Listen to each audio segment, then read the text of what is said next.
गणेश जी महाराज को नमस्कार करते हैं। गणेश जी ने अपनी माता से कहा था, एक बार माता से कहा था कि हे माँ, मैं अपना भ्रमण करना चाहता हूँ मृत्यु लोक में, कौन दुखी है कौन सुखी है। तो पार्वती ने कहा कि जाओ बेटा, करके आओ भ्रमण।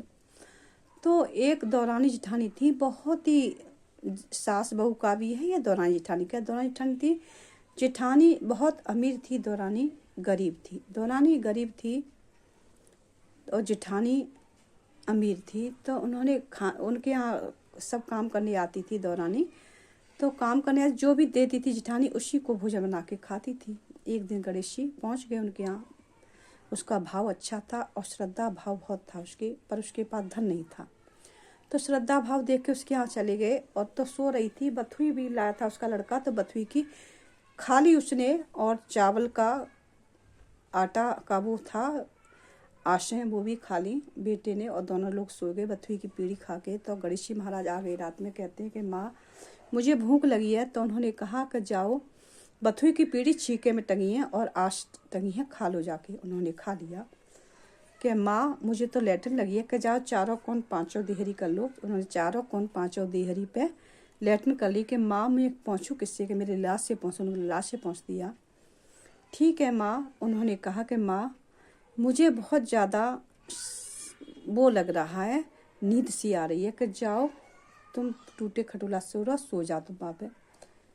तो सुबह देखती है, क्या देखती है कि उसके यहाँ सुबह गणेश जी चले गए, उठ के देखती है मड़ियाँ हैं, सब कुछ है उसके यहाँ, धन माया अखंड भंडारी बन रहे, सुख समृद्धि बढ़ रही है उसके यहाँ, सब कुछ अच्छा हो रहा है उसके जीवन में, बहुत ही ज़्यादा अखंड भंडारी से भरा हुआ है।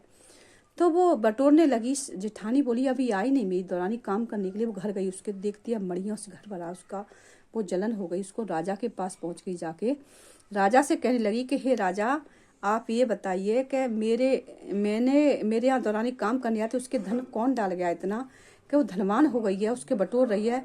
तो उसने दौरानी ने कहा कि मैंने तो गणेश जी आए थे और मैंने उनका व्रत रखा था, इसलिए ये सब हो गया है। तो उन्होंने कहा कि बथुई की पीढ़ी ऐसे सब बताया। उसने कहा तुम भी व्रत रहो। तो फिर गणेश चौथ आई। तो उन्होंने कहा, तो उन्होंने तुरंत ही उन्होंने कहा कि चलिए भैया, ठीक है भैया। उन्होंने खूब अखंड भंडार दिया। उनको कहा कि ले 36 प्रकार के भोजन बनाए, ये खा लो, के और सूते पलका टंग रहे, पलका पे सब लेट जाओ। उन्होंने सेवा से पूरा करी। पहले उन्होंने मांगा तो बहुत मांगा कि मेरा भी भंडार भर। तो उसके पास बहुत धन था, तब गणेश ने कुछ नहीं दिया। उसके लेटन हो गई, चारों तरफ से धन माया नहीं दिया। तब बोली कि तुम झूठ बोले। झूठ नहीं बोली, मुझे गणेश ने दिया है। तब राजा ने न्याय किया कि श्रद्धा भाव से मांगता है, जिसके पास नहीं होता गणेश इच्छा सफल करते, मनोकामना धन से भंडार होते। सब्सक्राइब लाइक भी फॉलो हुआ। तो कमेंट में बताते वीडियो कैसी लगी आपको हमारी।